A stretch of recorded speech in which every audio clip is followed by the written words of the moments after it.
Bien-aimés frères et sœurs, vous connaîtrez la vérité et la vérité vous affranchira. Ça, c'est pas moi qui le dis, c'est la Bible qui le dit. Mais moi, je vous dis mieux. Vous connaîtrez la vérité historique, notamment celle de vos ancêtres kémites, et vous aurez une vision globale de ce que c'est que la vraie souveraineté politique. J'ajoute, vous reviendrez à la spiritualité africaine ancestrale et vous comprendrez les enjeux de l'indépendance économique.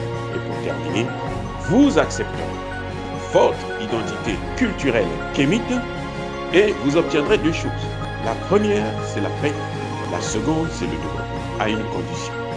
L'unité de toute l'Afrique noire, l'unité de tous les Noirs du monde entier. Otep à tous, bienvenue sur la chaîne des panafricanistes, par essence, par conviction et par excellence. Celle des citoyens kémites par nécessité et obligation de combat. Nous sommes une chaîne qui n'est guidée que par nos ancêtres et rien que par les ancêtres qui appartiennent à l'égrégore du monde noir. Par conséquent, nous ne croyons en aucun Dieu venu de l'étranger. Toutefois, cette vidéo n'est aucunement destinée à inciter à la haine ou à la violence, car nous menons un combat qui est d'abord et avant tout spirituel, intellectuel et démocratique. Ensuite, il est politique, géopolitique et géostratégique, contre l'impérialisme, le colonialisme, le néocolonialisme et l'endocolonat, qui sont tous qualifiés de crimes contre l'humanité. Nous menons ce combat sur la base du principe fondamental que nous avons hérité de nos ancêtres kémites, qui est celui de la Mahat, c'est-à-dire solidarité, vérité et justice. Vous êtes donc en droit de connaître la vérité, et nous avons l'obligation de vous dire la vérité, rien que la vérité, afin que justice soit rendue au continent africain. Et ça, c'est notre modeste contribution dans cette noble lutte en faveur de la souveraineté, la dignité, la solidarité et l'unité africaine. C'est exactement ça que nous appelons le panafricanisme. Bien-aimés frères et sœurs, il y a un passage que j'ai trouvé très intéressant à prendre comme référence, surtout pour des gens qui se passent pour des chrétiens et qui veulent résoudre les problèmes avec la Bible à la main. Moi, je ne pense pas qu'on fait la politique avec la Bible à la main. Mais puisque c'est ce qu'ils veulent savoir, ce qu'ils veulent avoir comme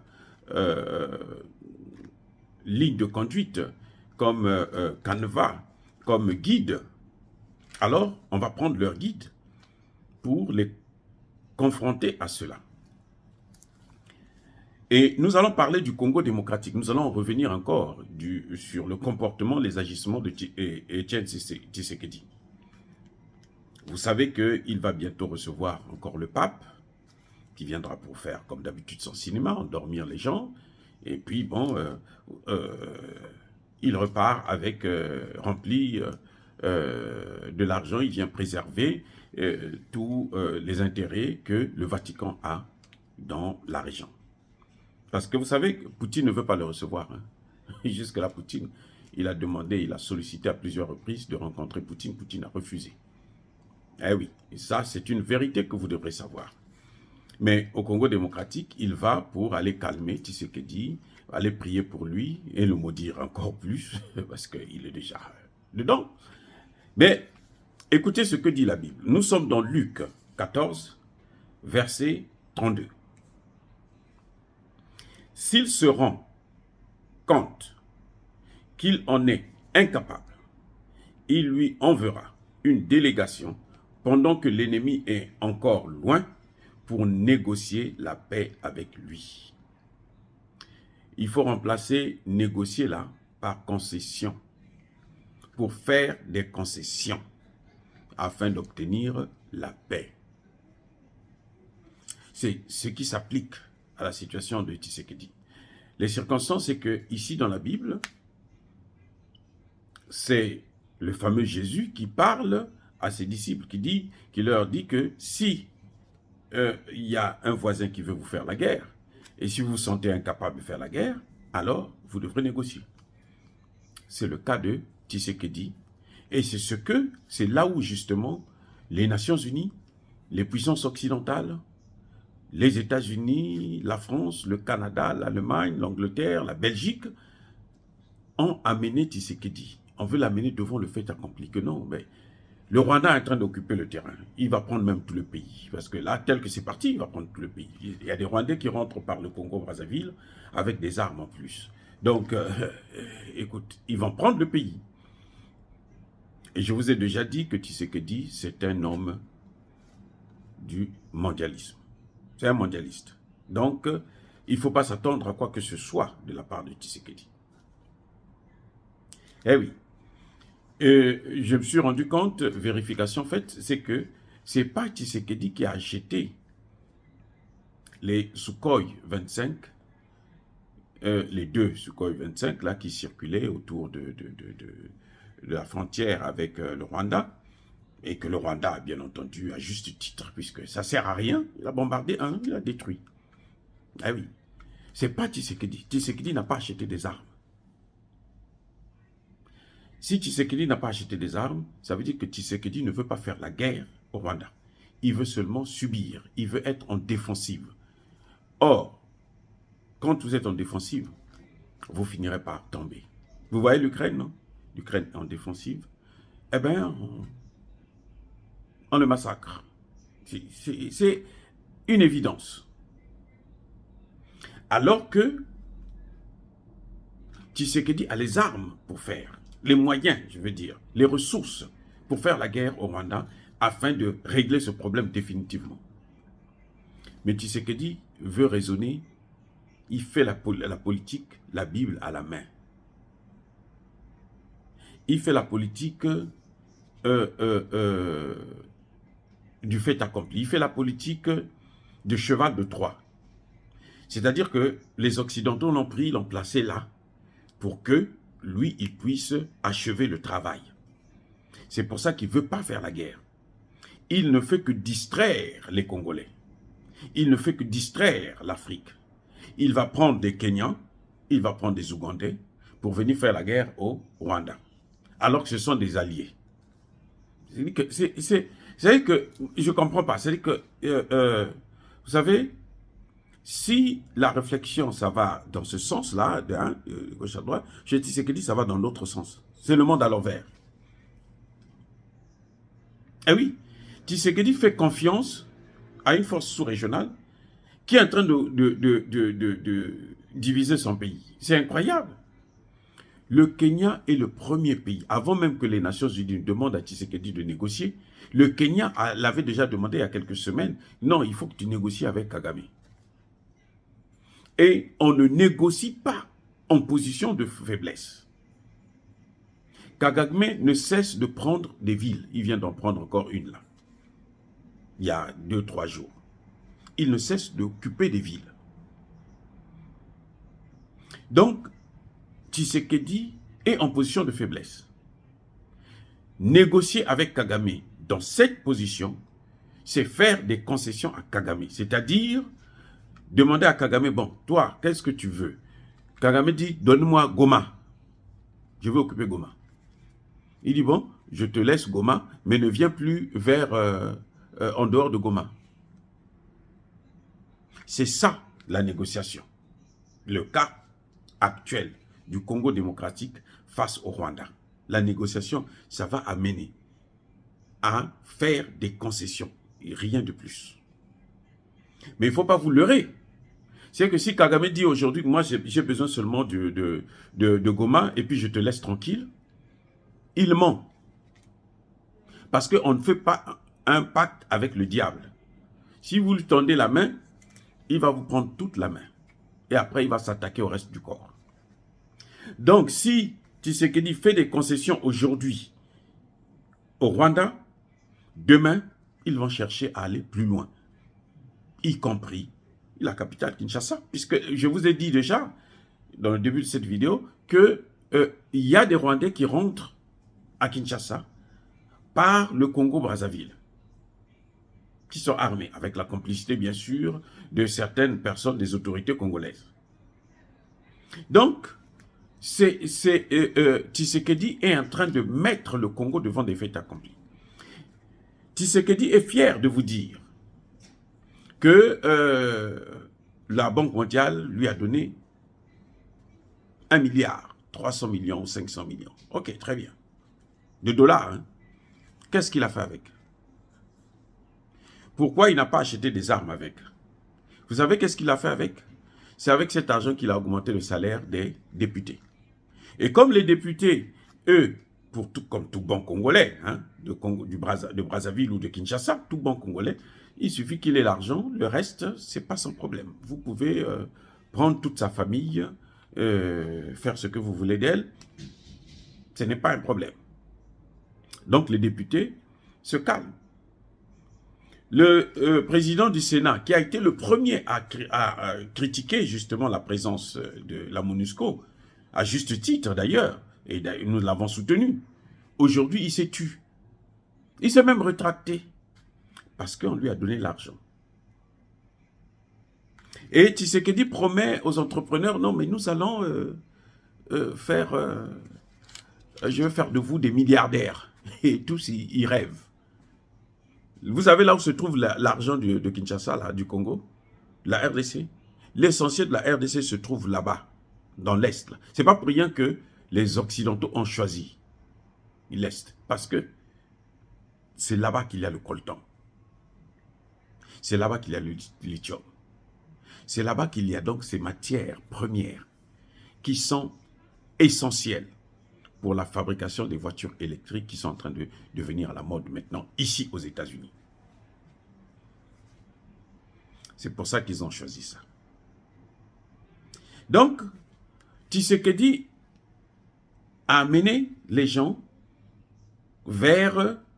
ils amènent les Congolais, l'Afrique, devant un fait accompli. Et en faisant croire que je n'ai pas l'argent pour acheter les armes. Je n'ai pas des armes. Je suis sous embargo. Non. Si Tshisekedi est sous embargo, il sait comment faire pour avoir des armes. Parce que aujourd'hui, il est clair, en Ukraine, c'est Wagner qui est en train de faire le travail. C'est Wagner qui a occupé Soledar, c'est Wagner qui est en train d'occuper aussi Bakhmut. Mais oui, c'est Wagner. Si la Russie utilise Wagner, pourquoi la RDC n'a pas le droit d'utiliser Wagner? Et puis, où est le problème de l'Occident? Lui, il cherche des solutions. Il doit plus s'occuper de l'Occident. Ce n'est pas son problème. Des sanctions ou pas sanctions. Il cherche des moyens pour contourner ces sanctions. Le Mali l'a prouvé ici, là. Pendant 7 mois, le Mali était sous sanctions. Et encore, le Mali a un problème, c'est que le Mali utilise le franc CFA. Le Congo n'utilise pas le franc CFA. Donc, les sanctions, là, ça ne peut pas avoir un effet fondamental. C'est un effet qui peut paralyser le pays. Si on connaît gérer. Si on ne passe pas son temps à faire le tourisme. Si on ne passe pas son temps à acheter des vestes et des chaussures chères. Vous voyez, l'argent qu'il est allé prendre là, qu'il est en train de jeter par les fenêtres, c'est une dette. Et nous savons aujourd'hui qu'il y a des vidéos, Kabila a parlé. Laurent Désiré Kabila a parlé. Pendant 3 ans, il a géré sans avoir besoin de l'argent du FMI et de la Banque mondiale. Donc, Tshisekedi pouvait gérer sans l'argent du FMI et de la Banque mondiale. Et ça me donne une opportunité de parler de la démocratie.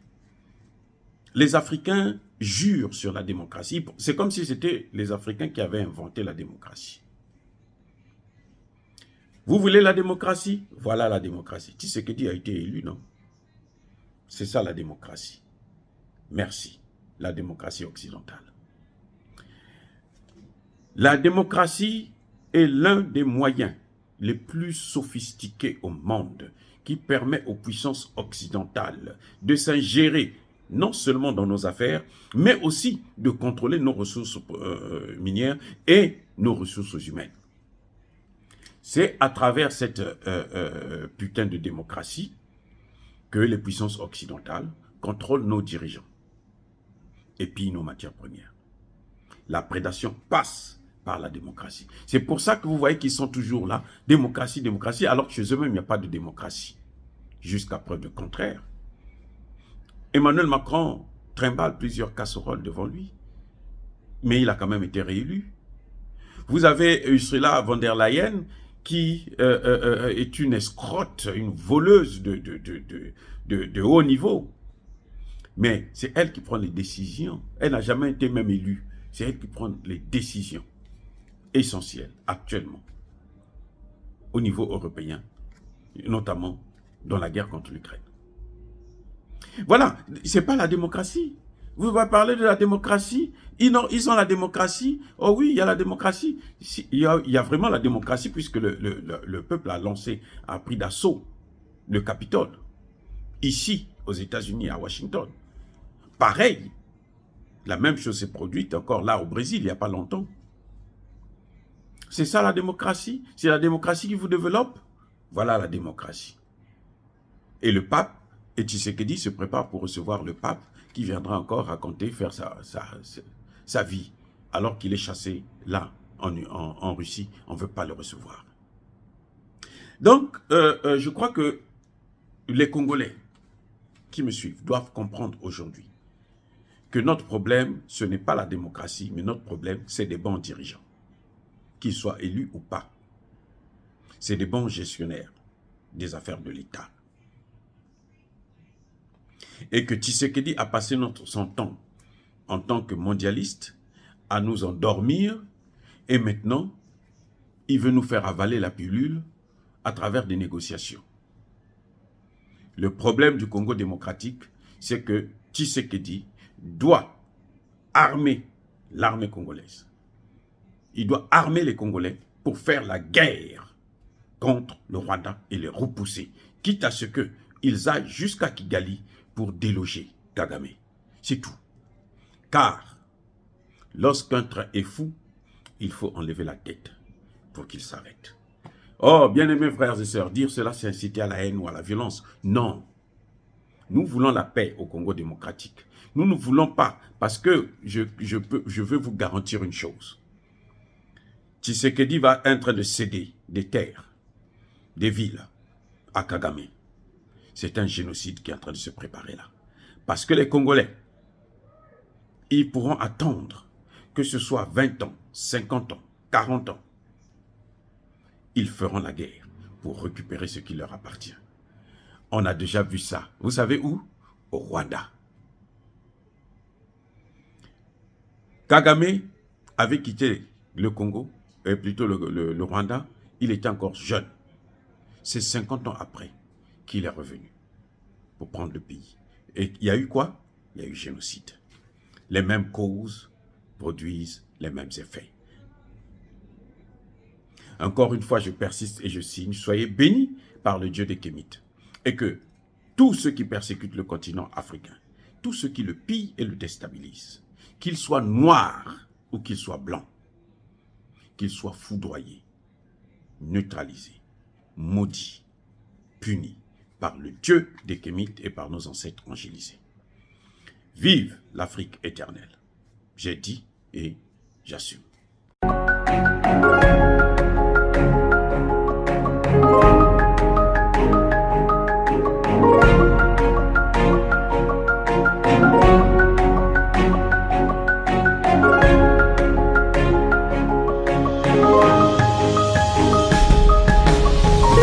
Eux, ils marchent par la foi et non par la vue. Mais moi, je vous conseille vivement de marcher par la connaissance scientifique et historique, notamment celle de nos ancêtres kémites, par les 5 sens et par l'intelligence. À vous, à Pierre.